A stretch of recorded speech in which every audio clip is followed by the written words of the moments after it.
Hello, good morning to everyone. My name is ZRINKA STAHULJAK. I'm professor of comparative literature and French, and also director of the Center for Medieval and Renaissance Studies here at UCLA.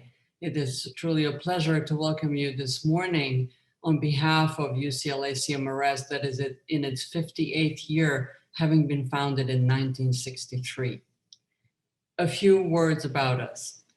CMRS promotes and sustains transdisciplinary studies of the period from late antiquity to the early modern era. And since 2019, it includes the spatial coverage of the globe, so beyond the traditional understanding of European late antiquity, Middle Ages, and the Renaissance, formally making connections that are true to the time period, from Africa to the Pacific Rim to East and Southeast Asia.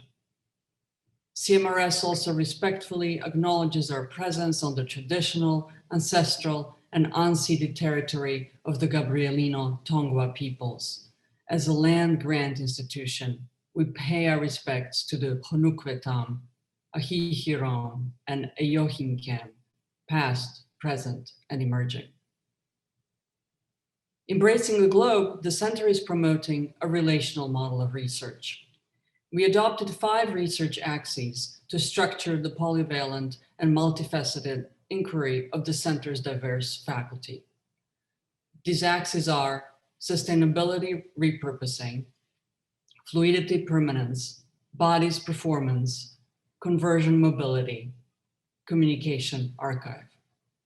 Today's workshop, Slavery's Archive in the Pre-Modern World, explores in depth 2 of the axes. The body's performance axis convenes scholarship that addresses issues of intersectionality across pre- and early modern spaces, especially in the performance arts. Today, the question bears on the relationship of high art and slavery. The axis of communication archive in this context brings forth this other inquiry. What is the catalog of the archive that has been understudied, marginalized in the assumption of lack and erasure, a stance possibly inherited from the study of the Atlantic slave trade? And even before the catalog, what constitutes an archive for different fields in different disciplines, and how to constitute this archive? Organized neither spatially nor temporally, but methodologically, the 5 research axes operate in line with our commitment to approach all areas of the world as equally epistemologically and methodologically productive, including those that have been underrepresented and understudied. Methodological connections and disciplinary intersections place unconnected parts of the world into dialogue, while they also give us a basis to contrast the knowledge of the unconnected worlds with the parallel and slow emergence of a pre-modern and early modern connected world system that begins in the periods under the purview of CMRS, but that took many centuries to fully develop in the 18th and 19th centuries. I am very grateful to LAMIA BALAFREJ, Assistant Professor of Arts of the Islamic World in UCLA's Department of Art History, who proposed this workshop before any of the events of 2020, before the murder of George Floyd and the global movements for racial and social justice shook the world. This is what CMRS strives to do: cutting-edge research that anticipates society's needs to understand itself through the past. Professor Balafresh has brought together an exceptional group of scholars who practice diverse methodologies of the archive and work to bring forth new narratives and heretofore invisible knowledge. I extend the warmest welcome to them and to you, the audience, and also to Professor Balafresh, to whom I now yield the virtual podium. Thank you. Thank you so much, ZRINKA, for this very thoughtful introduction, and welcome everyone. Thank you all for joining us today. I would like to thank CMRS for organizing and supporting this workshop. My thanks go to ZRINKA STAHULJAK, Karen Burgess, Erin Romo, and Brent Landerberger. I'm also grateful to UCLA's Center for Near Eastern Studies for their sponsorship. And I would like to thank, of course, our 7 distinguished participants: JANEL, FONTAINE, Hannah Barker, Don J. Wyatt, Craig Perry, Tiffany Tung, Elizabeth Urban, and Reggie Jackson for accepting our invitation and for sharing their work and their thoughts today with us on slavery's archive in the pre-modern world. The study of slavery, especially from a methodological standpoint, has generally been the purview of either ancient studies or African diaspora studies in the Americas. Scholars of the Atlantic slave trade in particular have explored critical questions about archival bias, the fact that slavery's archive often represents the master's viewpoint. Archival lack and power have led scholars to develop strategies of counter-reading and also to question the recovery imperative and instead to foreground a political and ethical purpose beyond the task of documenting slave presence. By contrast, there's been much less discourse about the relation between slavery, violence, archive, and representation in the medieval period. Do pre-modern worlds require a different way of defining and reading slavery's archive? And what is at stake in revisiting this violent history? Our speakers today will offer a wide array of disciplinary, methodological, and cultural perspectives on the pre-modern world, with case studies from the Mediterranean, the Americas, the Middle East, and East Asia, to help us historicize slavery's archive in global, comparative, and connected ways. So we're going to have two panels today with a break in the middle. Each panel consists of 3 papers, followed by remarks by Craig Perry and a discussion. I will introduce our speakers one by one before each of their talk, and I will also moderate the Q&A. So feel free to use the chat box, and then during the discussion, you can also use the raise hand option. Our first panel is entitled "The Making of Slavery's Archive in the Pre-Modern World," and our first speaker is JANEL Fontaine. JANEL is a historian of early medieval slavery and slave trading with principal interests in the British Isles and East Central Europe. She earned her PhD in history research from King's College London in 2018. And has just recently completed a past and present fellowship at the Institute of Historical Research in London. Her current book project, entitled "Slave Trading in Early Medieval Europe," examines the networks and practices which supported slave trading from the 7th through the 11th centuries. The book argues that surging external demand for slaves in the 9th and 10th centuries fundamentally impacted the practices associated with slaving, namely warfare, trade, and administrative oversight. JANEL has a deep interest in archaeology generally and has participated in research and commercial excavations in the UK, Czech Republic, and Florida. Thank you, JANEL, for being with us. The floor is yours. If you want to share Thank you for having Thank me. you. I'll go ahead and share my screen. And just as a forewarning, my PowerPoint does contain images of human remains.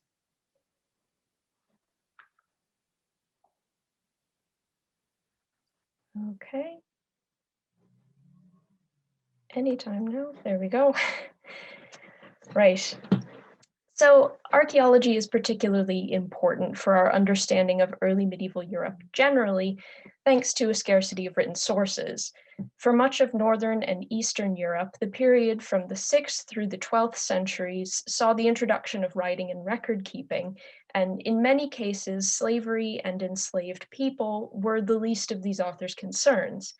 The difficulties in perceiving slaves in these texts are compounded by changes in Latin and vernacular terminology over time, as Roman legal language was modified to describe a wide range of statuses, from chattel slaves to unfree tenants more reminiscent of late medieval serfs.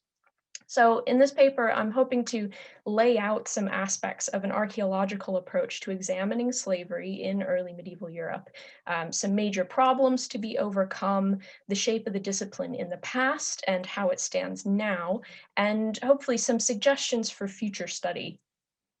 This is a broad survey, and much of what I'll be discussing is actually still very much open for debate, but I hope to provide enough understanding in order to illustrate how we can progress our knowledge of slavery through its so-called invisible archaeology.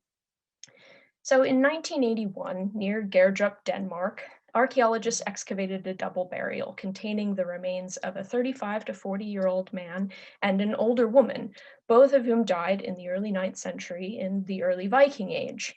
The man's neck had been broken, perhaps by hanging, and his crossed ankles suggest they had been tied when his body was placed in the grave. Like many deviant double burials discovered before and since, the man was believed to have been a slave sacrificed to accompany his mistress into the afterlife. This interpretation does have some historical support. Ahmad ibn Fadlan, an envoy from Baghdad, witnessed the funeral of a Rus lord in the early 920s while he was on a diplomatic mission in Eastern Europe. The Rus were Scandinavians who initially settled in Western Russia in the 8th and 9th centuries, and who eventually became the Slavicized rulers of a coherent polity by the late 10th century. Ibn Fadlan's account of the funeral includes recognizable aspects such as a burial mound and animal sacrifice, alongside a vivid depiction of an allegedly voluntary drugging, sexual use, and killing of an enslaved girl to accompany her lord into death. This has been widely used to explain atypical multiple inhumations throughout the Viking world, especially in Scandinavia and the British Isles. But how reliable is this indicator of Viking slavery? Last October, the Gerdrup burial made headlines when a mitochondrial DNA study revealed that the man and woman were actually mother and son. The discovery highlights a number of issues with any attempt to identify archaeological evidence base for early medieval slavery in Europe. How do we identify legal status in archaeology, especially mortuary archaeology? Legal status and social status do not have to have a positive correlation. There's considerable evidence that enslaved people in the early Middle Ages were not perceived as objects or as subhuman, nor that slave status was permanent. People moved into and out of this category fairly regularly. Those who were slaves in law could still achieve positions of trust and respect within their own communities, as seems to be the case with enslaved luxury craft workers in 10th century England and powerful eunuch administrators in contemporary Islamic Iberia. For the cultural context of the Gerdrup burial, we cannot assume that the bodies of enslaved people would have been treated with disrespect in death, or that many slave owners would have wished to partake in the conspicuous consumption that is the sacrifice of valuable human property. At the same time, there's no shortage of evidence for the mistreatment of criminals' bodies in death, a group that certainly included people of free status. And so, for example, here is one of the burials from the late Saxon Sutton Hoo execution cemetery. You can see his wrists have been tied. And this is an example of a vampiric burial from early medieval Poland. And vampiric burials also tend to coincide in areas where Christianity is gaining popularity, and also there is an emergence of centralized sort of state structures. So potentially an example of judicial punishment. Skeletal evidence of hard labor, poor health, and poor diet are also kind of generally unhelpful in and of themselves, since slaves, unfree dependents, and free peasants in most of rural and agrarian Europe probably worked and lived in much the same conditions and fell victim to the same famines and disease. And yet, enslaved people, like peasants and unfree laborers, are perhaps the historic peoples most in need of an archaeological evidence base. Most medieval authors were really uninterested in the everyday lives of the lower classes, and in many cases we have to rely on incidental detail and chance survival to even know when and where slavery existed. This has meant that up until the last decade or so, despite these clear problems, studies have focused on the identification of indicators like deviant burials, which kind of presume that there's a one-to-one correlation between the existence of an object or a feature and slavery. This keen interest in seeking an archaeological archive has really been of primary interest in the parts of Europe where there are few or no contemporary native written sources, but for which outsider perspectives attest the importance of enslavement. So typically Central and Eastern Europe, Scandinavia, and areas of Viking settlement, including the North Atlantic. As demonstrated with the case of burials, the potential for identifying indicators of slavery can be supported by the written record, but oftentimes this evidence ends up being selective. The Gerdrup burial, for example, once believed to be the classic example of slave sacrifice, has now been reinterpreted based on saga material as the ritual killing of a sorceress and her kin.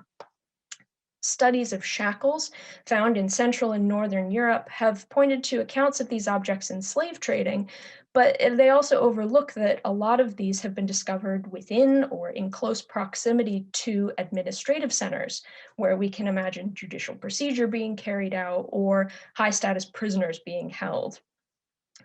A recent comparative assessment of slave markets by Ben Raffield argues that searching for discrete evidence of these in a Viking context is not an especially productive line of inquiry, since slave markets have actually rarely existed as permanent spaces. Instead, slaves could be sold wherever there were buyers, so at markets, but also in homes, on waterfront wharfs, and at special gatherings. This is also very clearly evidenced in a late medieval Mediterranean context in Hannah Barker's new book. Venice and Genoa had no specialized slave markets, and even the Mamluk Sultanate, which did, special or elite sales could take place within a private setting. So growing acceptance of slavery's role in early medieval Europe has encouraged scholars to recontextualize known phenomena in relation to forced migration.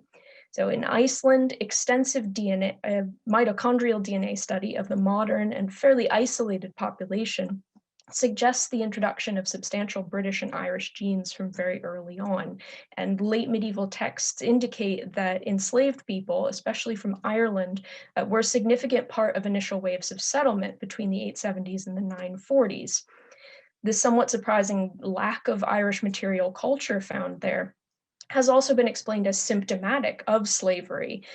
Irish women who were abducted and enslaved would not have been able to bring with them the valuable goods that we would expect in the case of high status diplomatic marriages.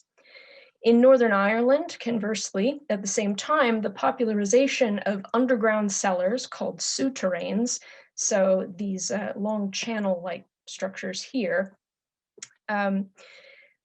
this in the 9th century, the popularization of these has been interpreted as the need for shelters during the escalation of Viking raids.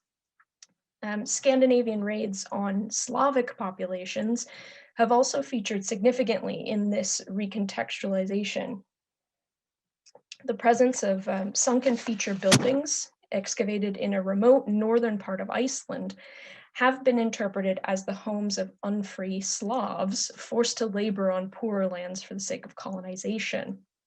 So SFBs, as they are sometimes called, were a standard feature of 9th and 10th century Slavic settlements east of the Elbe River, but they're highly unusual in a rural Nordic context by that point. The ones I have on the slide are from a bit farther south than would be relevant for the Icelandic context. These are from the Southern Czech Republic, but it illustrates just how common these were in a Western Slavic context. And also I already had the images for them.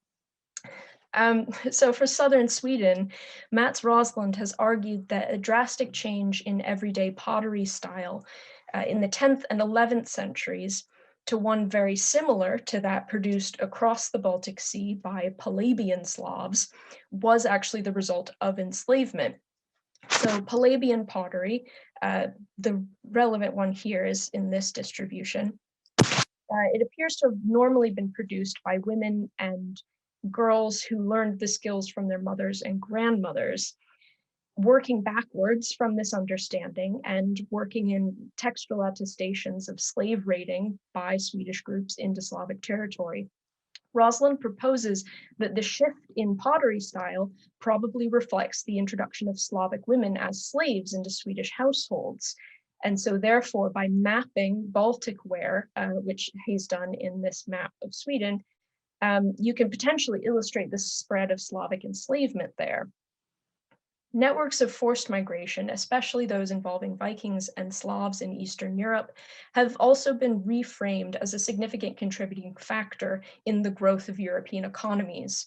This is best exemplified by the outputs of the Durham's for Slaves project, which took place at the University of Oxford from 2013 to 2016, and ultimately involved dozens of scholars through the production of 2 edited volumes, a seminar series, and numerous panels at international conferences. At the core of this project was the abundance of Islamic silver coins, or dirhams, from Viking Age hordes in Scandinavia and the Baltic, especially on the island of Gotland. And you can see here that Gotland is actually blacked out because there are so many hordes there. The project sought to assess these massive quantities of buried silver within the context of known slave trading in order to understand trade routes, participants, and even to establish a chronology, while also lining up this archaeological evidence with sporadic written sources, especially those from the Islamic world, which attests the high demand for Slavic slaves. While there's very little possibility of detecting slaves in transit, the study of silver allows us to map slavery onto discernible trade routes. And it's important to note that a lot of these hordes appear within close proximity to major river systems. The archaeological visibility of slavery has thus far depended upon its role as a driver of forced migration, a process through which the enslavement of foreigners introduced new objects or structures or even genes into various populations.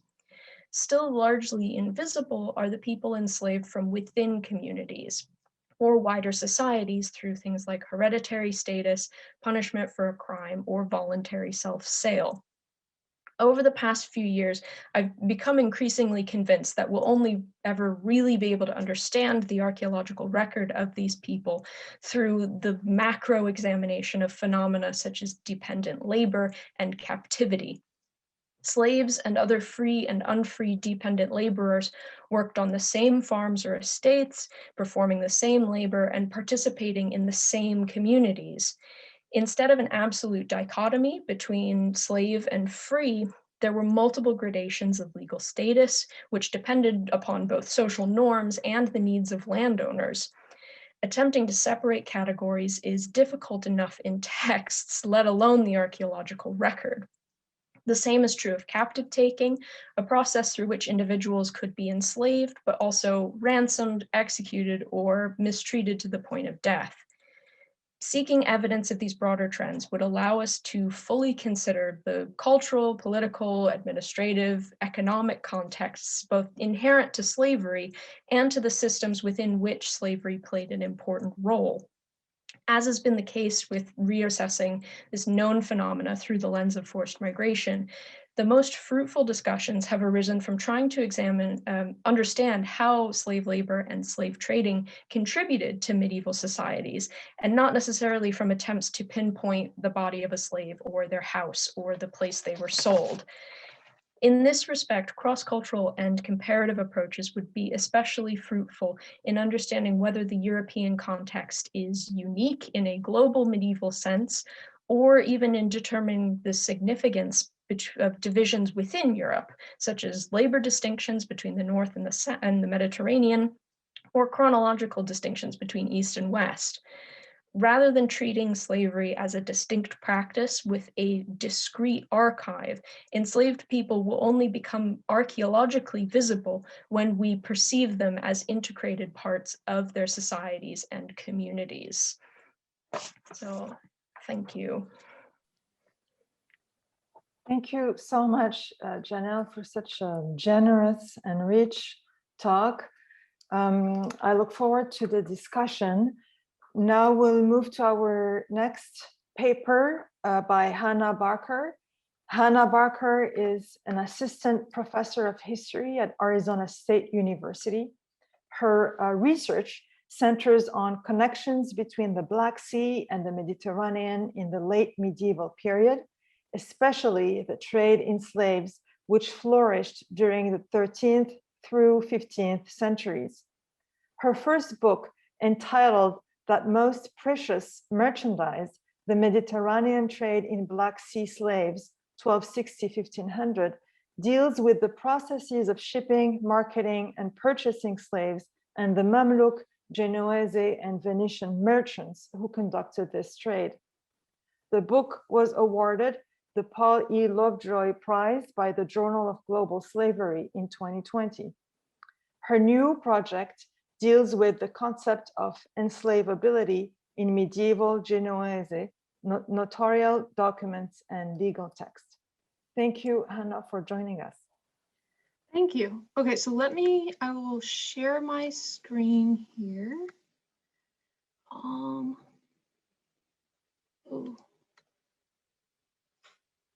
One moment. There we go. Okay. And let me also quickly say thank you to LAMIA for bringing us together and for really putting in the effort to make this a discussion that really has a global scope and an interdisciplinary scope. I'm really looking forward to this. So on February 17th, 1487, in the city of Genoa, a woman named Maria made her will. She was not married and she didn't name any children or other relatives, but she did have an estate of significant value and left detailed instructions about its distribution. Most importantly for our purposes today, she was also a former slave. The physical existence of her will, the bequests that she left, and the language in which they were phrased all shed light on the activities not only of freed women in 15th century Genoa, but also of women who remained enslaved. I'm deliberately emphasizing freed and enslaved women in this paper for two reasons. First, women made up the majority of the enslaved population in most medieval Mediterranean cities, but Genoa's enslaved population skewed especially female. In the 1480s and 1490s, about 90% of enslaved people in Genoa were women. So I want to make their overwhelming presence in the city and in the archive explicit. The second reason is that free women in Genoa are better documented than we might assume. Free women did operate under legal restrictions, including the requirement to name two men as counselors for most acts that involve property. But they were able to initiate legal acts and own and dispose of property in their own names, even while they were married.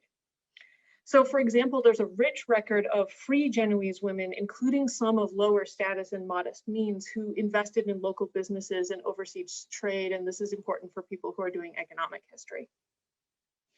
Enslaved women weren't unable to undertake legal acts, but this was a consequence of their status rather than their gender. The right to make testaments and other legal acts was explicitly granted to former slaves in the standard formula of manumission. So it's in Latin here, I'll read in English. These manumitted ones in all and every one of their children can buy, sell, give, contract, make an agreement, stand before a judge, make a testament, and do and freely exercise all and everything which any freeborn Roman citizen, free man, paterfamilias, and person in his own right can do.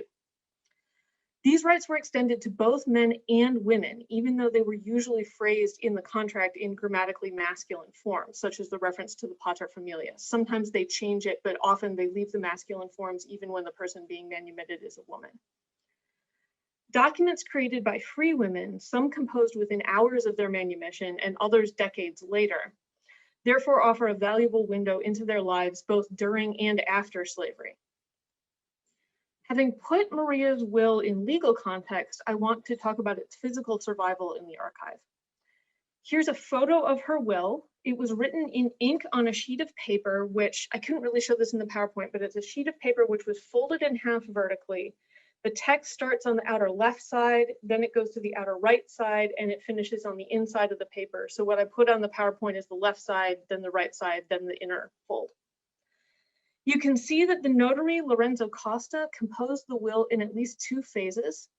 First, he wrote the heading for each section, and then he came back to fill in the details.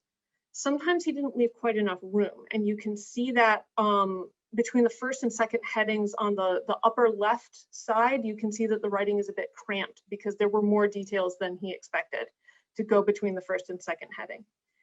You can also see that he skipped filling in some of the later sections. If you look to the right at the inside fold of the paper, there are some sections that just have the heading and he never went back and filled them in. He labeled the will on the outer left side as a testament, and he recorded the date, the 17th of February. The detailed dating clause is here. This gives the year, the indiction cycle, and the location, but it's at the end of the document on the inside of the fold where you couldn't see it if you were just flipping through a stack of papers. Maria's name also appears on the outer left side of the document where it would be visible. So if you take this together, her name, the date, and the label of this document as a testament make this particular one findable, even if you're going through a stack of similar looking papers. Sometimes notaries made multiple copies of a document, one for their own records and the rest for the relevant parties to keep. In almost all cases, the notary's copies are the ones that have survived because notaries were required to deposit their records with the state so that they could be consulted after the notaries themselves had died in case there was any kind of dispute about the legal act. Genoese notaries usually organized their collections of documents in two formats. One was the register. These are in codex form, written sometimes on parchment or sometimes on paper. By the late 15th century, however, the dominant form was a stack of vertically folded papers bound together. At some point in the process, the papers were joined by piercing each one through the middle with a spike, and you can see the resulting hole in the center of Maria's will. It's more visible if you look at the image on the right, the inside image. Currently, though, each stack of papers is tied around the sides with twine. And if you go to the State Archive in Genoa and you call these up, this image, this is what you get, right? Both of these methods cause damage. The central hole can destroy part of a word, and the twine rubs against the sides of the paper and can wear it away. That being said, these notarial documents tend to be in fairly good condition because they haven't been exposed to water or mold, which does a lot more damage than this twine. One more circumstance concerning the physical survival of the Genoese archive should be mentioned. The archive building, not the current one, but one where it was stored previously, was shelled by the French during a siege in 1684. Some collections survived the bombardment intact, some were utterly destroyed, and some had to be reconstructed by 17th century archivists. The archivist did a better job on some collections than others, but luckily Maria's collection, the one with her will, was undamaged, so her will can be studied alongside other documents by the same notary composed at about the same time. Unfortunately, I wanted to do that last summer, but I wasn't able to go. A local professor, Sandra Origone, and her student Davide helped me get a photo of this will, which I really appreciate, and I hope I'll be able to compare it with other documents by the same notary later on. The second point that I want to make is about the content of Maria's will as it reflects her level of wealth, her social network, and her credit network. Maria had been manumitted 14 years before making her will. For that manumission, she had paid 80 libri, which was about half the median price of a slave in Genoa in the 1480s. Still, at the time of her final illness, Maria had accumulated.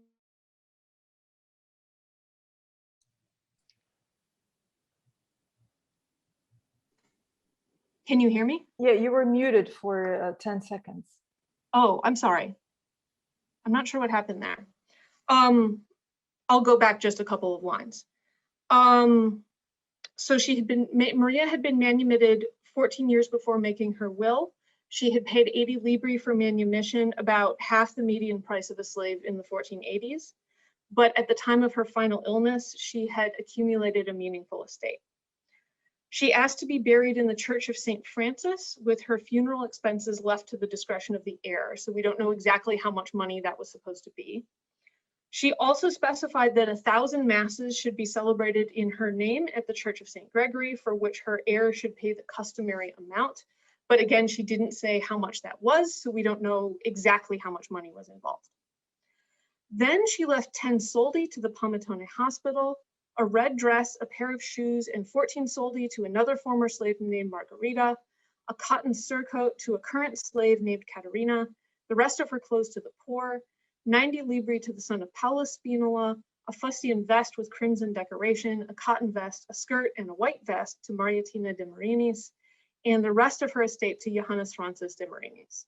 So the exact value of these bequests is difficult to estimate. We can't get sort of a total figure for the value of her estate, but she clearly was not poor. She had money in credit and money in coin, as well as multiple pieces of dyed and decorated clothing. The people named in Maria's will give us a sense of who mattered in her life. The family of her former enslaver, one moment. There we go. The widow Lucaria de Villa was mentioned in her will but received nothing. Her name is in yellow here. After manumission, Maria seems to have worked for Paulus Spinola, a member of the powerful Genoese family, probably as a domestic servant.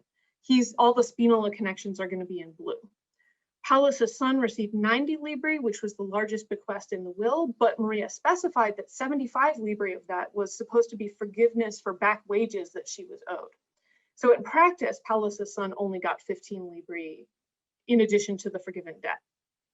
She also left items of clothing to two women associated with the Spinola family, Caterina, who was at that time the slave of Thomasina Spinola, and Margherita, who was a former slave of the late Hieronymo Spinola.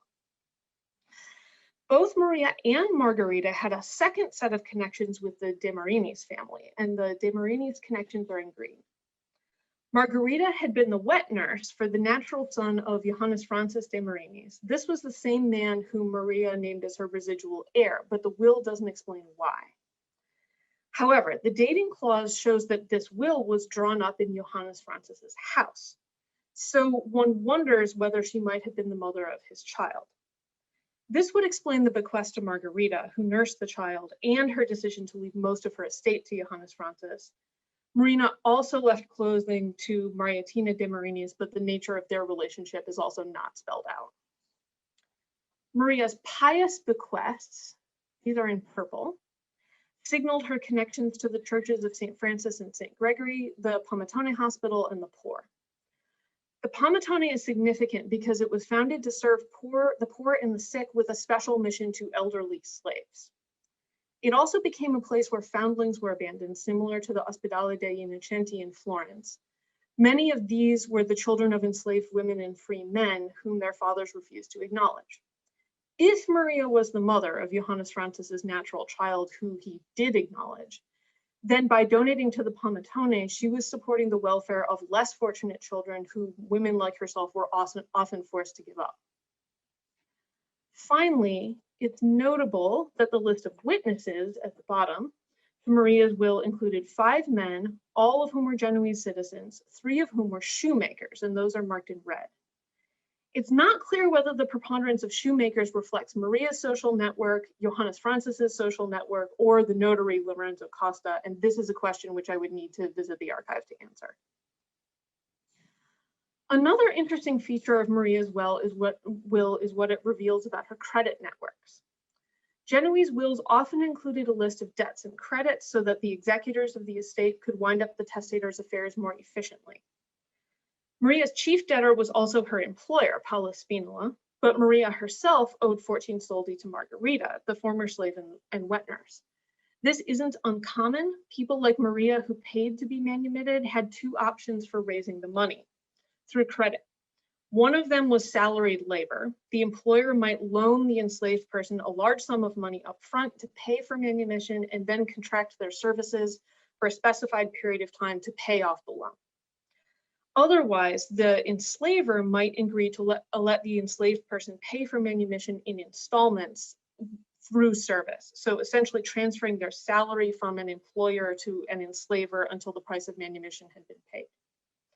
So for example, in 1468, this is 1 year before Maria's will, a woman named Elena agreed to serve Nicholas Piccolonga for 5 years with all the rights and protections normally given to free servants in return for 25 ducats, which Nicholas had already just paid to secure her manumission. So essentially she got a loan of 25 ducats and then repaid it through service. The interesting thing in Maria's case is that her employer owed her money and not the reverse. The second way to pay for manumission was to borrow money from a free person and repay it over time rather than repaying it through service. So who was willing to offer credit to enslaved people? In 1268, the manumission of an enslaved man named Asmetus or Ahmed was guaranteed by another Ahmed, who was described as the scribe of Saracen letters for the commune of Genoa, along with two Genoese citizens, Nicholas Gualtiero and Nicholas de Diana. This wasn't an isolated case. Arabic scribes and translators working for the Genoese government and collaborating with Genoese citizens facilitated several more manumissions in this way in 13th century Genoa by fronting the money to pay for the manumission of an enslaved person.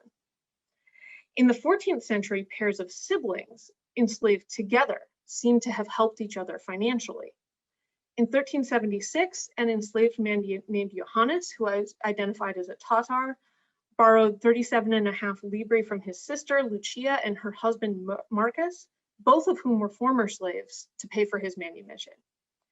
In 1397, another enslaved man named Jacobus, who was identified as a Saracen, borrowed 62.5 libri from his sister Maria, who was also a former slave, to pay for his manumission.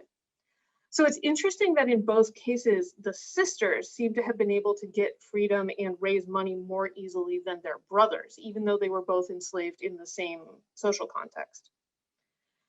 Finally, in the 15th century, the manumission payment for an enslaved woman named Anna was guaranteed by her Genoese husband. Free and enslaved people were able to marry, so it's not surprising that this couple chose to get married first and then to pay for Anna's manumission over time. Last but not least, I want to talk about the phrasing of Maria's will. The hand that wrote the words in this document belonged to the notary Lorenzo Costa, not to Maria. Also, the words are in Latin, a language with which Maria probably wasn't familiar. We have to keep in mind, therefore, that the phrasing doesn't represent Maria's unmediated voice. Even though Lorenzo was charged with recording her wishes about the disposition of her property, with witnesses as a check on his honesty, it's clear that he played an important role in phrasing her wishes by casting them in Latin and physically writing them down, and he phrased them in the third person. The whole will is constructed as she leaves, she gives, not I leave, I give. Still, in this particular will, it got my attention because it's phrased in an unusual way. The names of former slaves are usually recorded like this: Magdalena, once the slave of Isabella, or Maria of the race of the Circassians, once the slave of the late Giorgio. This phrase, once a slave, olim serva or olim sklava, is the standard. If the name of a former slave didn't include this kind of reference to slavery or a racial category that was commonly applied to enslaved people, then we really can't identify them as such in the text, and we're probably missing a certain number of former slaves in the archive for this reason. Maria's will is different. Her name is given as Maria of the race of the Abkhaz, whom Lucaria, the wife of the late Cristoforo de Villa, was holding as a slave, followed by a long explanation of how and why she had been declared free and not a slave, and a citation to the notarial document in which Lucaria, her former enslaver, acknowledged receipt of payment for her freedom. This whom Lucaria was holding as a slave is an unusual turn of phrase which I haven't seen anywhere else. It casts ambiguity on Maria's status, suggesting that her enslavement was more de facto than de jure. Nowhere in this document is Maria identified directly as a slave or a former slave, and this is especially striking because Margarita, the former slave who got the bequest, is identified in the normal way as olim serva, once a slave. So someone involved in the writing of this document was very concerned with how Maria's status was expressed. I suspect that the issue at stake was jus patronatus, which is the right of former enslavers to claim the property of former slaves who died childless and intestate. Maria didn't have children, but she did leave a will, and it was carefully constructed to protect her rights and her property. The will asserted her free status in much stronger terms than was usual, and her property was protected by leaving it to the church and to powerful families like the Spinolas and the De Marinis, who had the legal and social capacity to resist any kind of challenges to her will. So to conclude, freed women are surprisingly visible in the Genoese archive. Wills are only one aspect of their presence. I didn't talk about legal testimony, marriage contracts, or petitions for freedom. These documents, even though mediated through free male notaries, are still very useful for understanding freed women's activities, their priorities, and their social and credit networks, including their relationships with men and women who remained enslaved and could not create documents of their own. I want to argue, therefore, that we shouldn't necessarily assume that enslaved women are difficult to find in pre-modern archives. We just have to know where to look. Thank you. Thank you so much, Hannah, for this very minute analysis, and also for emphasizing the codicological aspects of your archive. We are now moving to our third paper by Professor Don J. Wyatt, who is the John M. McCardle Jr. Distinguished Professor of History at Middlebury College. He's also the current Director of East Asian Studies within the Interdisciplinary Program in International and Global Studies. Having joined the Middlebury faculty in 1986, he teaches both Chinese history and philosophy. His ongoing research addresses the histories of traditional Chinese intellectualism, violence, and slavery. He's the author of The Blacks of Premodern China, which came out in 2010, and has published numerous articles and book chapters, including recently in the 2017 volume, The Image of the Black in African and Asian Art, and in the medieval volume of the Cambridge World History of Violence. His current projects include a book on medieval slavery in East Asia and a monograph-length study of the history of foreign slaves in Imperial China. Thank you, Don, for joining us. Thank you, Lamia. Can everyone hear me? Yes. And I join Janelle and Hannah in offering my thanks for this opportunity to address this ever fertile subject in this wonderful forum. I'm going to dive right into the text if I can and try to share. Despite its the early prevalence of the reputed Sinocentric outlook that we may take as assumptive of China as a civilization, the Chinese themselves have long displayed an abiding curiosity about especially the socio-cultural practices of peoples different from themselves. Whether composed under official or non-official auspices, many of the earliest post-unification, that is after 221 BCE, writings in the narrative tradition, such as the famous and pioneering Shiji of the grand astrologer Sima Qian, attest to this fact.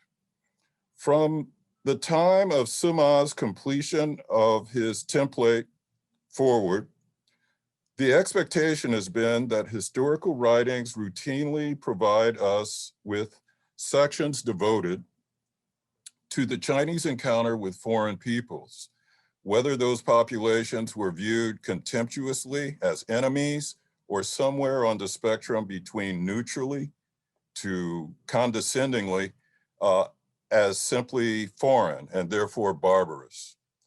The existence of such records notwithstanding, overall, the instances in which the trafficking in slaves by alien peoples has been mentioned have been relatively few, serendipitous, and highly discursive.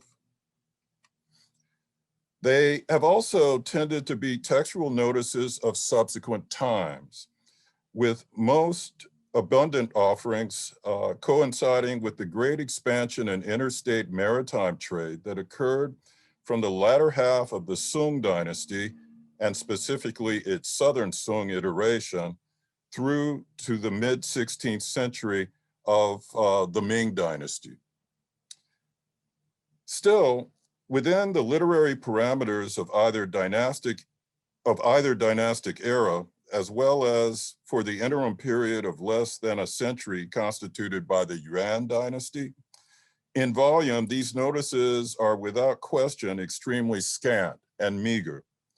Nevertheless, these dispatches about slavery as practiced in lands beyond Chinese shores contribute substantively to our capacity for resituating and reframing the maritime dimension of the Sung commercial revolution in what is surely a more humanized and therefore more expansively informative light.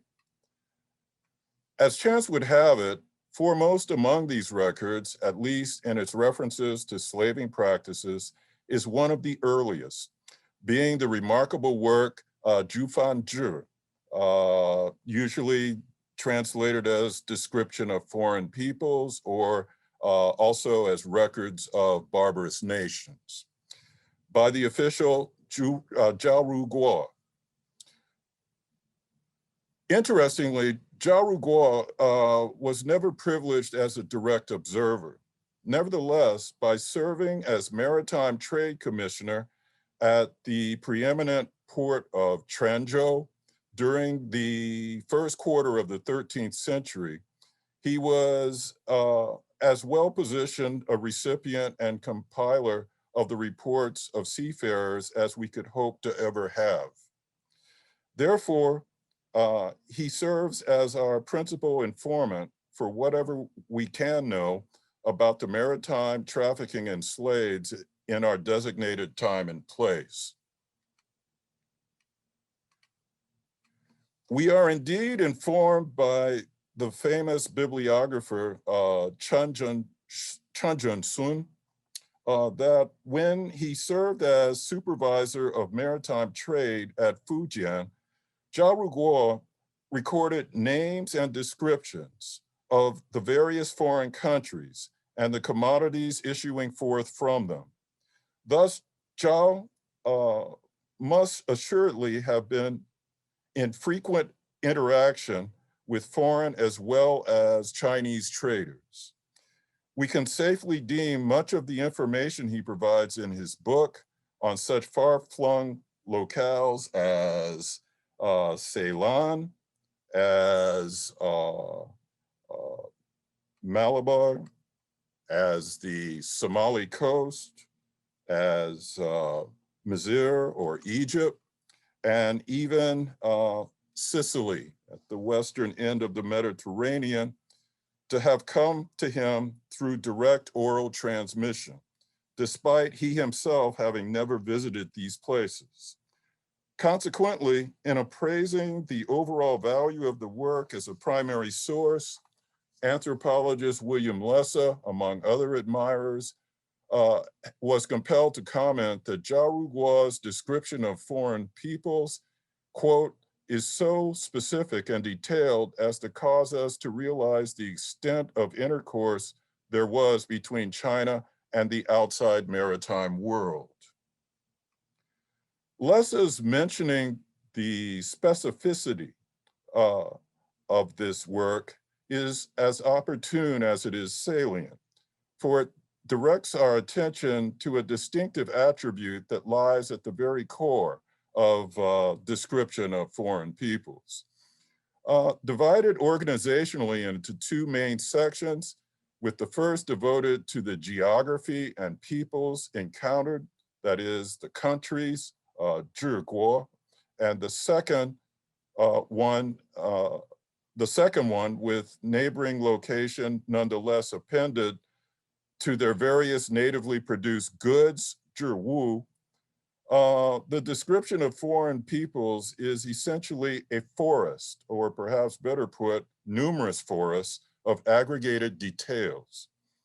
As we will see, for this enterprise and reconstruction, historical enterprise and reconstruction, there is a profound sense in which this characteristic is the cardinal weakness of the work while simultaneously being its principal strength. In all the description of foreign peoples, there are no more than 9 direct references to slavery, with none of these referring to the practice as it was conducted by the Chinese themselves, but instead as it was indulged in by foreigners.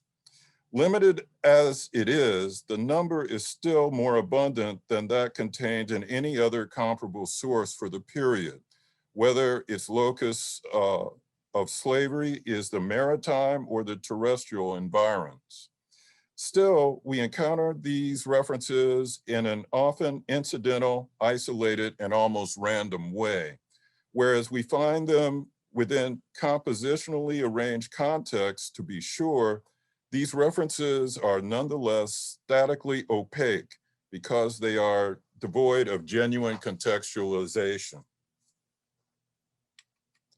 For example, early on in the work, amidst the second country entry concerning Annam, or modern Vietnam, that details the prevailing cultural practices there, from a predictably economic standpoint, via a singularly terse sentence, we learn of the price of a youthful male slave. Writing on how the Annamese presumably enslaved members of their own population, Zhao Ruguo conveys, they buy people, making them into slaves, with a male youth being priced at 3 taels of gold, or the equivalent in aromatic wood. Similarly, we may consider another example from the 9 references drawn in succession involving the contiguous country immediately to the southwest of Annam that the Chinese called Zhenlaguo, today, being today's Cambodia or Kampuchea. Via a comparably formulaic entry in referring to the Khmers, Zhao Ruguo states that they worship the Buddha devoutly. There are in excess of some 300 foreign women used in service in the temples who daily dance and offer food and sacrifice to his image. They are called dancers, consecrated to the Buddha, even though they are really slave dancing girls. Informing though they may be, both of these foregoing passages raise perhaps as many or more questions than they answer.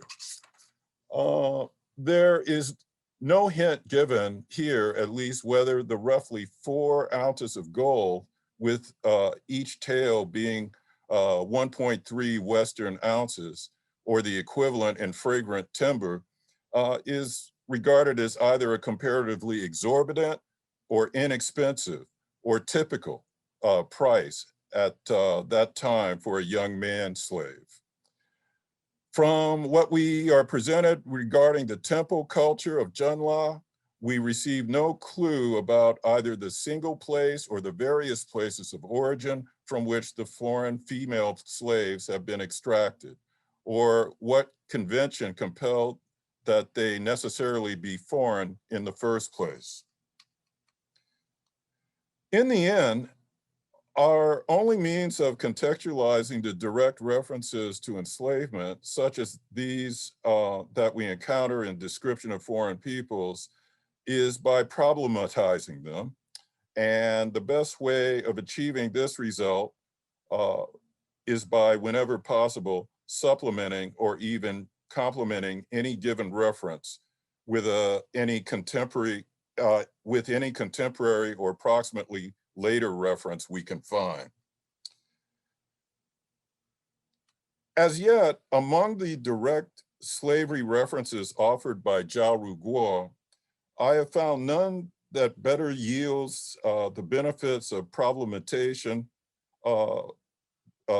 as just described than the last among the 9, which pertains to an aspect of slavery that was practiced among the indigenous Li or Huai or Sai or Sei tribal inhabitants of nearby Hainan Island, a locale that is of course today regarded as integral to China proper, but at that time was about as remote as you could get and still call it China. The Li had come to be referred to in Chinese records as a uniform group only in the early 10th century.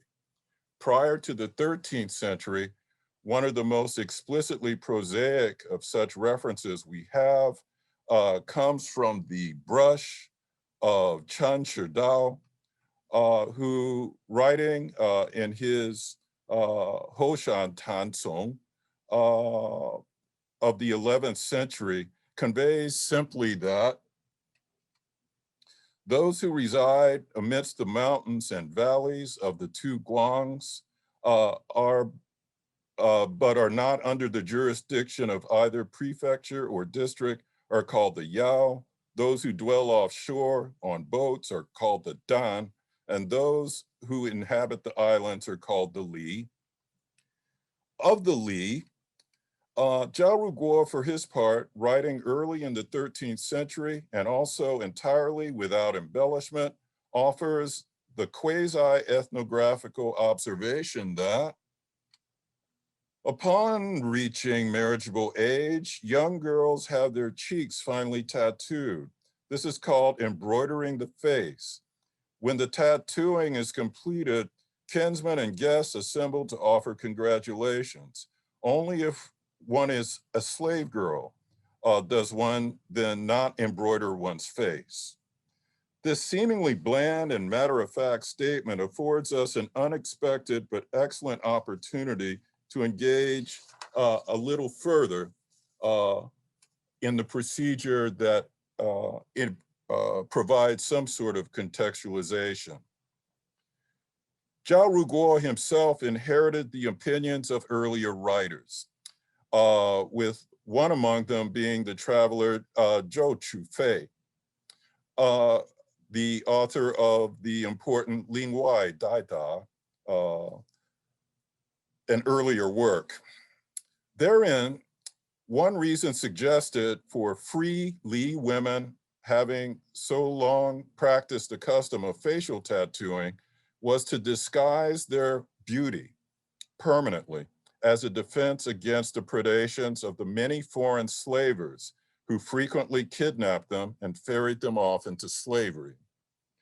According to this logic, enslaved women among the Li were left unblemished by tattoos, not merely to indicate their enslaved status, but also because they were simply viewed as so lacking in appeal as not to require the protective masking of such disguise. However, a somewhat more nuanced, if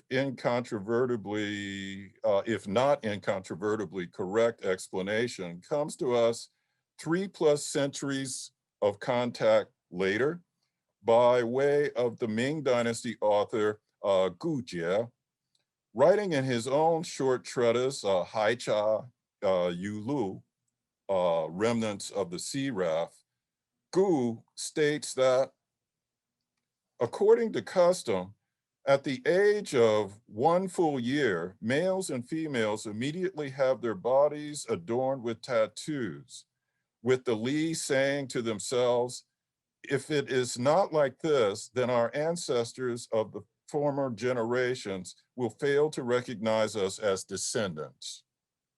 While escaping being completely discredited, Zhao Ruguo's received reasoning on the original impetus for the embroidering of the face of their women among the Li, that being the dread of their abduction by slavers, has surely become problematized. Gu Jie's account of the hallowed significance attributed to facial tattooing in Li culture is obviously more in keeping with his present understanding in the 16th century, and arguably far more in tune with our own modern sensibilities, wherein the tattooed face had not only become prized as beautiful in its own right, but also regarded as a stamp of social inclusion. As such, it would not be the first instance in which what might have started out as a survival tactic had over the course of time become transformed into a cultural validator. Even in the absence of any mention of whether the same convention applied to male slaves, Gu Jie's record reinforces the idea that it was really the unembroidered face that was viewed as a disfigurement.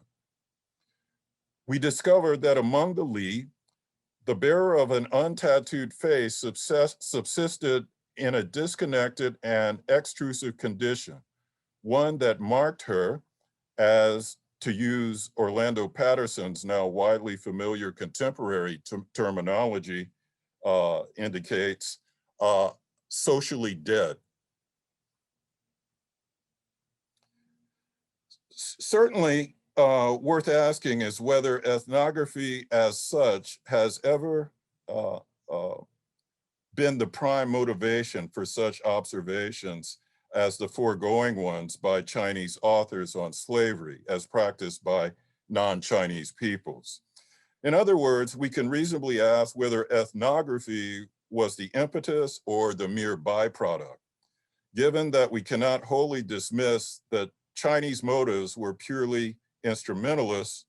After all, owing largely to the punitive premise underlying especially endogenous slavery, pre-modern Chinese tended to regard other societies encountered in which such was also practiced as valuing order. Such was the case because slavery, at least in its official form, populated as it was predominantly by native slaves and being a condition of punishment, was historically construed as a socially regulative construct. However, if nothing else, we have established that those excellent collections like Description of Foreign Peoples that do shed light at all on traditional Chinese attitudes toward the slaving practices of other peoples are painfully few, and even their discussions set against the deliberations, the backdrop of the deliberations on sundry other topics are quite limited.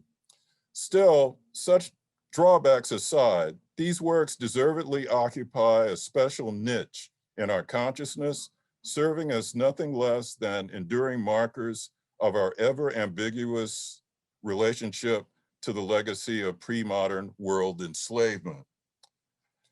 Thus, on the one hand, we should count ourselves as fortunate to have them at all.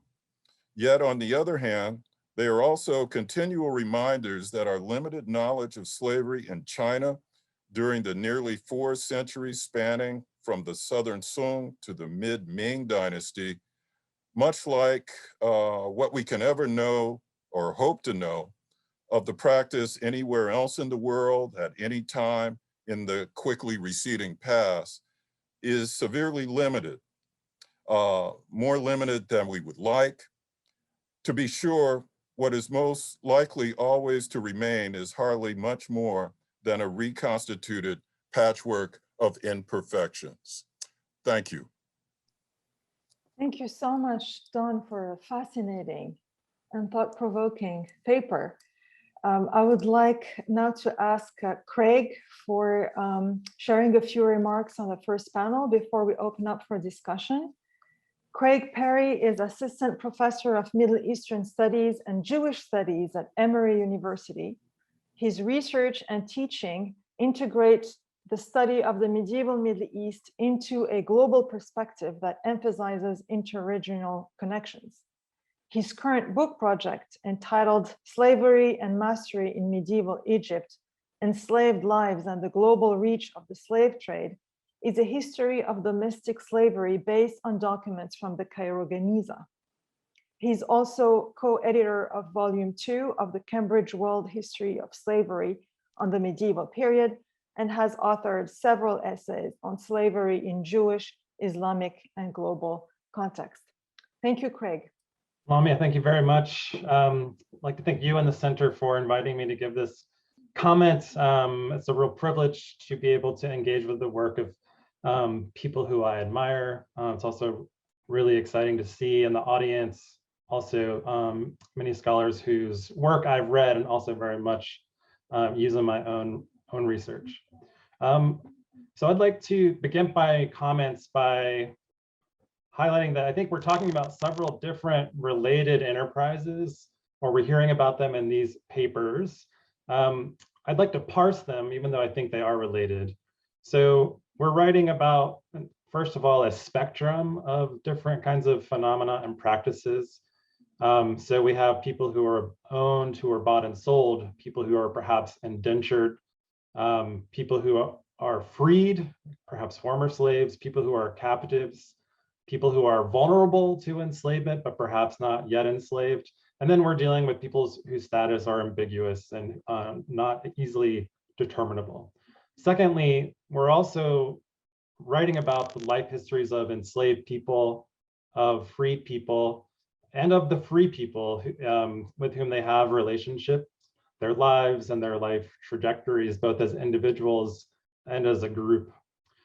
So third, we are thinking about slavery as a set of practices, a set of social practices that not only include enslaved people, but also include owners, freed people, the intermediaries who are involved in trading them and arranging sale of enslaved people, their contacts, and the interconnections between all these groups.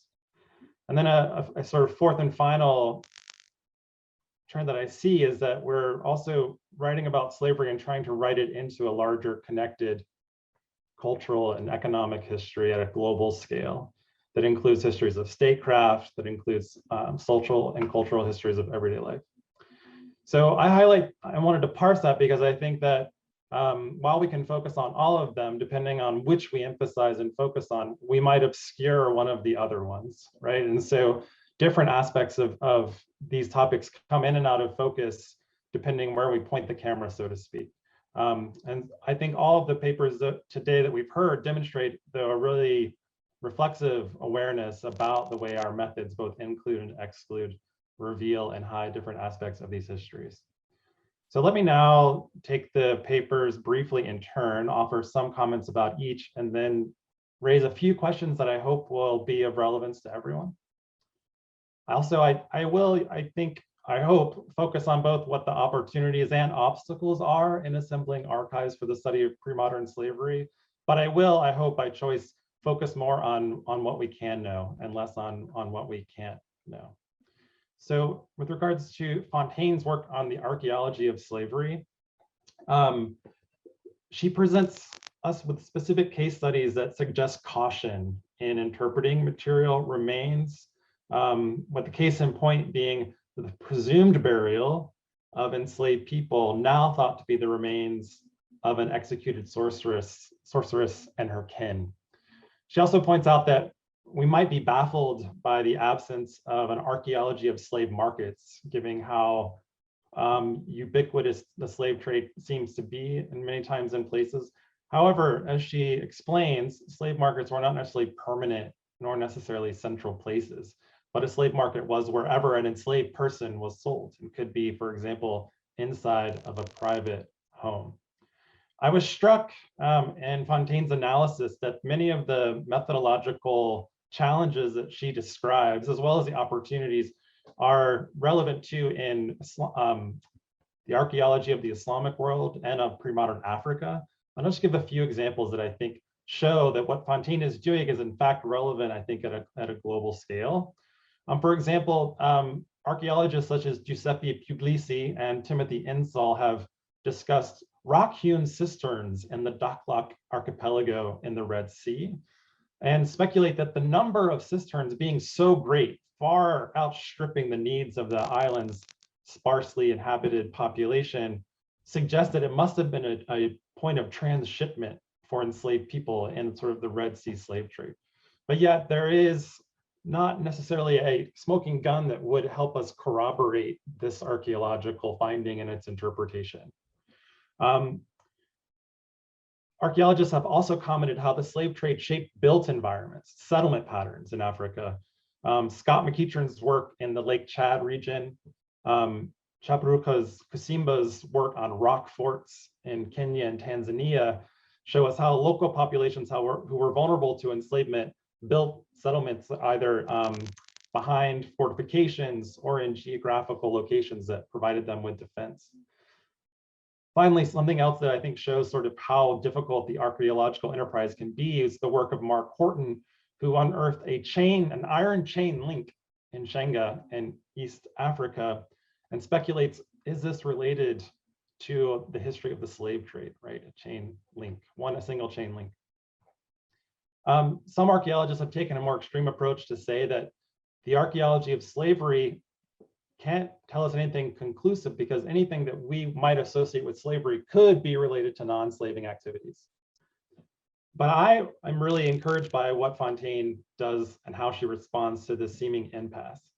So she says, rather than consider, right, that we need to have a specific archaeology of slavery, we should instead consider, and perhaps I'm being too extreme or exuberant with how I interpret your argument, Janelle, but nearly all archaeology, it could be the potential archaeology of slavery, right? Because enslaved people inhabit, right, all sorts of positions in society, from rural contexts to individual households to the palace. They're present in all these spaces in pre-modern societies and cultures. And therefore, when we're doing archaeology of these sites, we are doing the archaeology of the places where enslaved people lived, ran errands, interacted with others. And so when we do archaeology, we are often doing archaeology relevant to the history of slavery. I'm eager to hear you expand on sort of how you think about enslaved people as integrated into parts of societies and how archaeology can move us forward. Moving to Barker and her work on documentary sources, she presents her document and how it's multivalent, right? I really like how Hannah makes clear that documents are themselves material artifacts.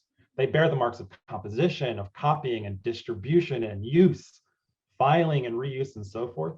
So this underscores that we can use documents both as a source of data, but also think of them as artifacts with material lives, and that the material lives of the documentary records tell us a lot about how slavery worked. Barker's reading of Maria's will conjures a complex set of social relationships, financial ties, sexual and natal ties, that to me resembles work such as that by Deborah Blumenthal on a confraternity of Black Africans in late medieval Valencia, which highlights how enslaved people and freed people maintained and cultivated connections with each other and engaged in mutual aid. So Hannah, to you, I want to ask, you hint at how this is the tip of a larger iceberg, perhaps, of documentary sources for Genoa. But I also want to know, how do you use non-documentary sources and juxtapose those with documentary sources in order to situate the things that you've mined from and taken out of Maria's will, sort of imagine the larger social world in which she lives? For example, did enslaved people work in the shops of shoemakers, right? And how might they have been integrated into the larger economic life of the city?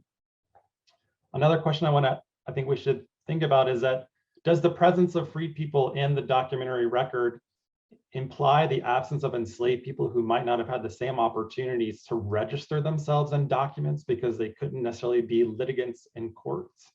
And how do we think through the logic and the logistics, the contingencies of source survival that shape archive formation in the ways that might marginalize certain parts of our subject? I'd like to now shift my attention to Don's paper on Chinese ethnographic writing. So, Dr. Wyatt tells us about reports about slavery in Vietnam and Cambodia and elsewhere in East Asia. He describes sales, tattooing practices, methods or reasons for enslavement. But Don, I wanted to ask if you're not taking what I interpreted as a kind of dim view of what we might do with this evidence and what its use might be. For example, you say there are only 9 references in the work that you analyzed, but yet that's 9 more than we had an hour ago. And there are other works, some of which you mentioned in your paper, that also mention slavery in the larger context of the Indian Ocean world. So we can yet build this register out further. I'd also like to say, or I'd like to offer an analogy. So we have these kinds of works in other languages, ones that I've encountered for Arabic and Hebrew and Persian, such as travel logs. So we might learn from how scholars have used these.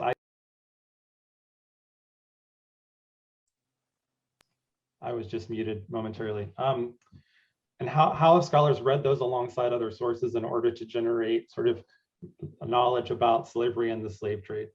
Another specific example might be a fiscal register for medieval Yemen that alone is just a list of taxes and import duties on horses, on commodities, but also on enslaved people, right? So just like your price for an enslaved person, we're kind of stuck with this information. But when we read it alongside other kinds of descriptions, such as travel writing of how slaves were treated when they arrived to the port of Aden, or next to merchant letters that describe how slaves were transcribed, we're able to elaborate like a more detailed history. And I think what you are bringing to light is part of this assemblage of evidence, right? Whether if it's for East Asia or the Indian Ocean as a whole, that is absolutely instrumental, and that will prompt other scholars who work, whether they work in inscriptions, right, or archaeology, or material sources, visual culture, that they can use your work to think about larger histories of slavery. So let me end by just raising a couple of questions that I hope are relevant to everyone. And the first one is about our orientation to the evidence, and to what extent, or what are the evidentiary standards that you hold yourself to for telling these sometimes impossible histories of enslaved people who might be obscured in the sources or mentioned only obliquely? Because I think that this is something that we should foreground and think about using the evidence we have to the best impact, rather than dwelling on what we wish we had or that we don't have. And so I want to think about what is your level of optimism or pessimism today with regards to our source base?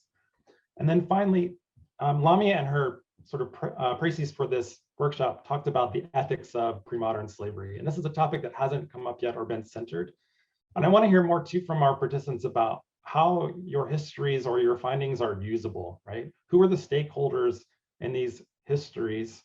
And in what ways are your findings sort of relevant perhaps to national histories, or disruptive to them, or relevant to other groups in the 21st century? And I'll stop there. Thank you. Thank you so much, Craig, for asking these fundamental questions and for your generative comments. I'm sure our speakers have comments on your comments. So Craig asked a number of questions, and I'll just give quick answers to one or two of them. I think the question of non-documentary sources is really important. I mean, right now I'm really zeroing in on one document, but there's, as both Janelle and Don were talking about, having the context and the whole social world is really important. I think the next thing I would like to look at more is letters and literature, where people are talking. I mean, these are more going to be perspectives of enslavers, right? But talking about how they see slavery and how they see their slaves. There's lots of other genres, textual genres, that could be brought into this. What I wish there was in Genoa, which I have not seen anyone do, is archaeology. I think DNA analysis of people buried in Genoa in the 14th century might produce some really interesting results, but I don't know of anyone who's doing that kind of work. And there's, art historical, I mean, there's all different kinds of material culture aspects to this, which I haven't even scratched the surface of, but I think could be very interesting. In terms of the contingency of source survival, this is also something I worry about a lot, especially because of this bombardment of the archive. I mean, we know that what has survived is not everything that was created, and that what has survived is, what was destroyed was random, what has survived is random. So it does kind of cast this shadow over everything, that we know that what we have is not a complete record in any sense or in any systematic way.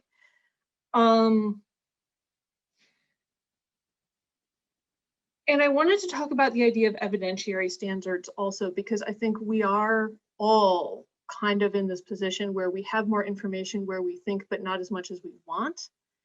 And I'm actually optimistic about that. I think I feel more and more comfortable speculating a little bit about things like, was this child the child of Maria and Johannes Francis? I don't know that, I can't prove that. But the more social context you have about what's normal, about what's common, about expectations of the time around status and gender relations and things like that, I think it's easier to come up with speculations that are plausible.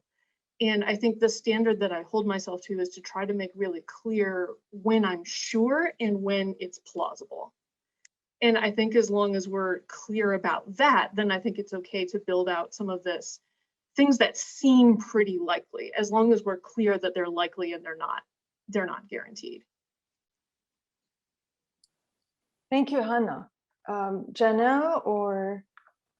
Yeah, I can go ahead and jump in and address Craig's question about stakeholders in history and potential relationships to national histories, especially because the early Middle Ages in Europe for many current countries is kind of what they see as the starting point of their national identity.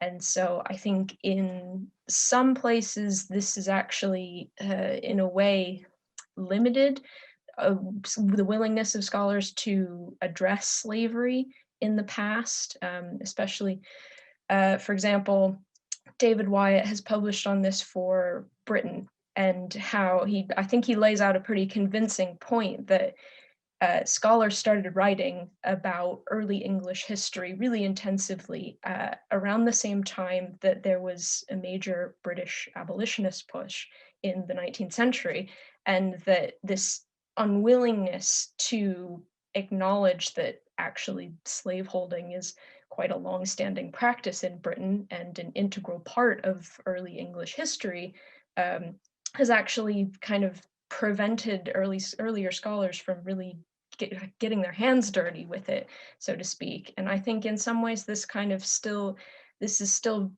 visible in the delays that we see in scholarship of early medieval slavery, not just archaeological, but definitely historical as well. It kind of lags behind the study of slavery in other times and other places. And there is still just perhaps not willful ignorance, but just I'm trying to think of how to phrase this. Scholars do not actively engage with the presence of slavery in everything they do. I mean, we can tell looking back at the documents, not necessarily the archaeology, but slaves are everywhere. They are integral parts of the economy and production at all levels and all types of residences, urban and agricultural, agrarian.